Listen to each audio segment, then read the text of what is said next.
Tēnā koutou katoa, nau mai, and welcome to a live stream of a Kōrero with local body candidates for the 2022 local body elections. My name is Ivor Jones, and my family and I have been residents of Ōpōtiki since we moved here from Rotorua in 2011.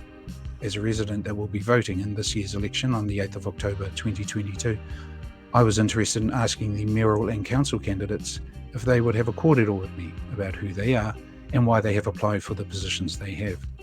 I work in the digital media field, and the intention of this cast is to raise the awareness of the Ōpōtiki community in terms of the characteristics and qualities of those people who are seeking to serve the community. I have spoken directly to several candidates about this idea, and a number are supportive, including today's guest, current councillor Steve Nelson. Tēnā koe, Steve. G'day. A YouTube channel exists that currently holds 9 hui with mayoral and council candidates. I hope to have all 15 candidates up before the 8th of October 2022, that you may be able to reference them in the future to help you make your decisions. All candidates receive the same 10 questions upon which our kōrero is based, which should be around 15 to 30 minutes in length, and I hope that you find it of value. I would like to welcome Steve. Steve is standing for one of 2 positions of councillor in the Waiaweka Waiōtahe Ōtara ward. Steve states that I love Ōpōtiki and all it has to offer. I feel I have the strengths and vision needed to help shape a better future for our district. Trust, transparency, careful planning, along with creative thinking is what's required to lay a solid foundation to take Ōpōtiki forward. Tēnā koe, Steve. Question number 1, who are you and why are you running in this election? Oh, g'day, Ivor. Hey, my name's Steve Nelson, for those who don't know me. I am running for council again. I've done 3 years. I was born in Ōpōtiki, and I just love the place, and I believe you just got to put your best foot forward and do what's right for the town, you know. Question number 2, Steve. What do you see as the biggest challenges facing your community of Ōpōtiki? Well, the obvious ones are the 3 waters and the climate change and stuff like that. But that stuff that will go on and on. You know, if you ask me, it's a bit more local than that, and I think things like the district plan need to be sorted out. You know, we need to work on a growth strategy moving forward. I know some people don't want Ōpōtiki to change, but I mean, there's a necessary evil. Rates are always going to be expensive if we can't grow the pie. Some of the conversations I've had with prospective councillors, they've indicated that they would not like to see an increase in rates. But I hear you sort of saying that there might be a potential need to do that in terms of maintaining the infrastructure that we've got currently going underway. Yeah, well, I mean, I guess in life, you know, there's inflation, I guess, so you've got to keep up with it, and you've got to get in front of the curve. So it's hard when you don't have a growth strategy. You know, how do you fund what needs to be done? You know, even just the basics. You know, like it's got to come from the ratepayer, basically. Question number 3: if elected, what do you hope to achieve by the end of your term? Well, like I'd like to see a more cohesive council, you know, just a team that works together. We had a really good council, and we've been really lucky with the investment from central government. So, but you know, now the hard work starts. You know, we've got to find the next channel of growth and go forward with it. You know. Question number 4: what do you think the role of local government is in shaping the future and success of our community of Ōpōtiki? Yeah, well, I guess I've touched on that already. You know, I think we've got to be leaders in the community, and we've got to find a way forward. You know, like the town's on the brink of going good. You know, so it's been the doldrums for a long time. So, you know, let's do it. You know. Question number 5: what do you think is the most important attribute that you bring to the table and you see as an asset around the council table? I guess I'm a straight shooter. You know, I like to get on with things. I'm probably good under pressure. You know, I probably show that in my day-to-day job. You know, the main thing for me, I think, is I want to see a really good culture around the table, from everyone, build the team, and then I think we can go forward. There's been a strong theme in my conversation so far is the building of a culture around councillors around the table and leadership and moving forward. So yeah, that's a common theme. Question number 6, how do you envisage working with other councillors, especially those who you don't agree with? Well, I guess, I mean, I can only really speak on the last 3 years that I've been in there. Like we've had a pretty good team, and so yeah, I mean, I guess this is democracy at play, isn't it? The people, whoever's voted in gets to sit around the table. So it'll be, like, from my point of view, it'll be really interesting to see how that dynamic changes. Oh, I agree. You have 15 candidates standing for 7 positions. And there's a very strong, wide-ranging field. In my conversations with people, it's been quite refreshing to see a wide range of people. So it'll be interesting to see the way it goes. And of course, the voting rate at the moment has been very poor. So we hope to raise it up. Yeah, it's a bit of a surprise, Question number 7, what are your thoughts around the role of local and central government and what could be improved?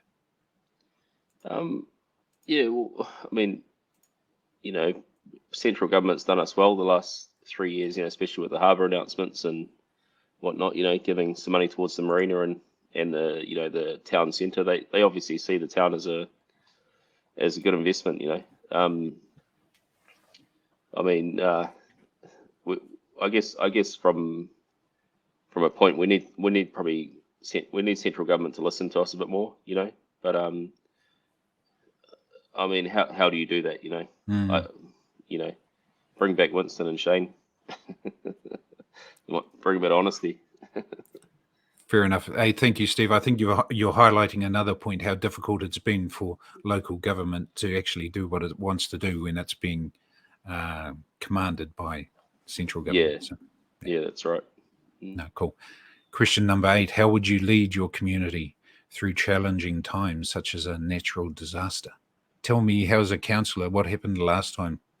Like tsunami warnings and stuff like that. Did you get a phone call at 2 a.m.? I assume you would have got a phone call, but apparently that's not how it rolled.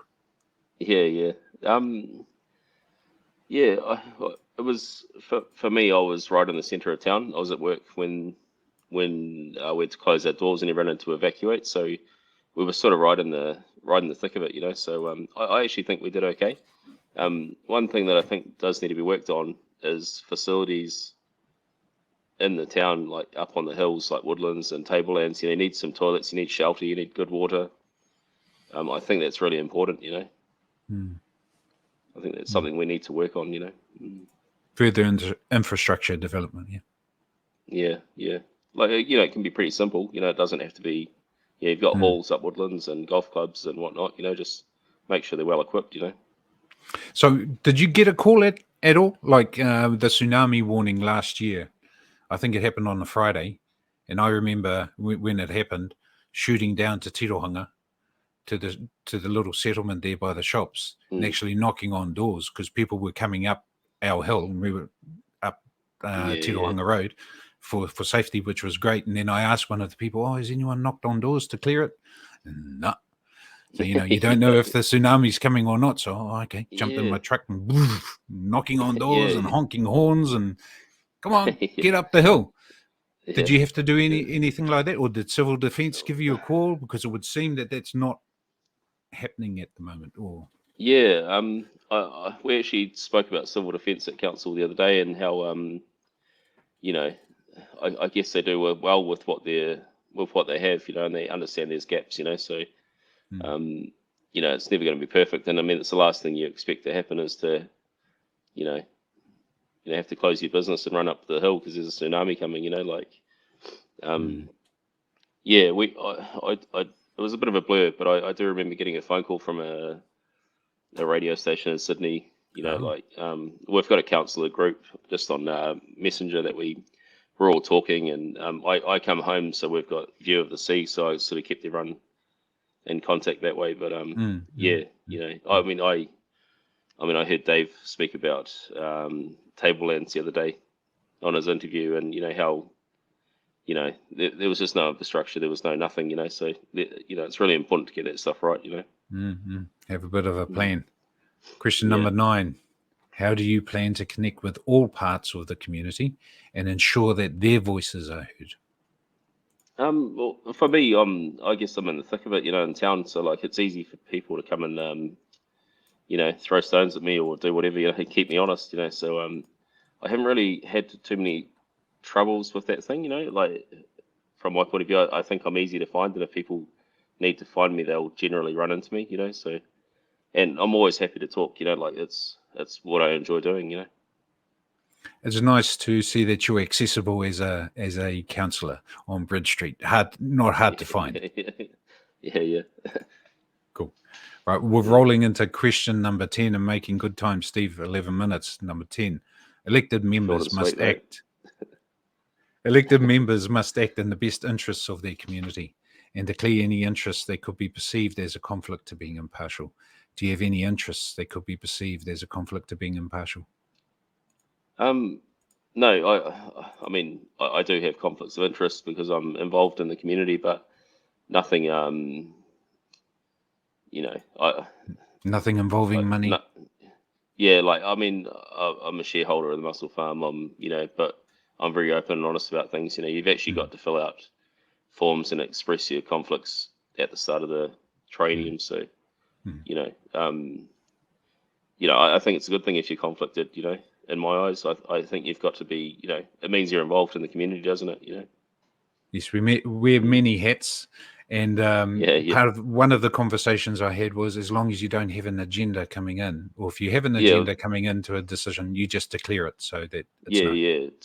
Totally right. You know, I mean, I'm the last person to think of myself. I get on with my own stuff, so I don't need to, you know, lay a platform in there, you know, for myself. You know, it's the last thing I'd do. You know.